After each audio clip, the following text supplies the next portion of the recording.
ઉનાળાની સિઝનના કારણે પ્રદેશના અનેક ક્ષેત્રમાં ગરમી પડી રહી છે, ત્યારે યાત્રાધામ ચોટીલામાં પણ તેની અસર વર્તાઈ રહી છે। ચોટીલામાં પણ મહત્તમ તાપમાન 41 થી 42 ડિગ્રી સેલ્સિયસ નોંધાયું છે।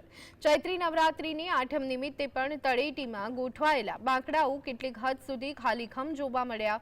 યાત્રિકો પગથિયે અને ઓટલે છાયામાં બેસી અને રાહત મેળવે છે। આ સાથે જ ગરમીની અસર સ્થાનિક વેપાર પર પણ પડી રહી છે। બપોરના સમયે માર્ગો સુમસામ બની જાય છે। ગરમીથી બચવા માટે લોકો શેરડીનો રસ, ઠંડા પાણીનું સેવન કરતા નજરે પડે છે।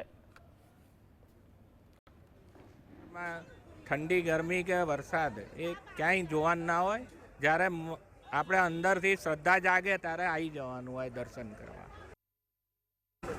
ગરમીના હિસાબે તો થોડુંક 50% જેવું ઘટી જાય પબ્લિક તડકાના હિસાબે, નકર તો માહોલ જાજો રહે। આઠમ છે પણ તોય 50% જેવું પ્રમાણ માણાનું ઓછું હોય ગરમીના હિસાબે। જે પેલી પરીક્ષા છે અને પાછો આજનો ચાલુ દિવસ છે અને કંઈક 2 તિથિનું થોડું કન્ફ્યુઝન છે, એટલે ઘણાના કે ચૈત્ર આઠમના દિવસે પેલા નૈવેદ્ય બી થતા હોય છે, તો એને ધ્યાનમાં રાખીને બી કદાચ એવું બન્યું હોય, પણ અમને એવું કંઈ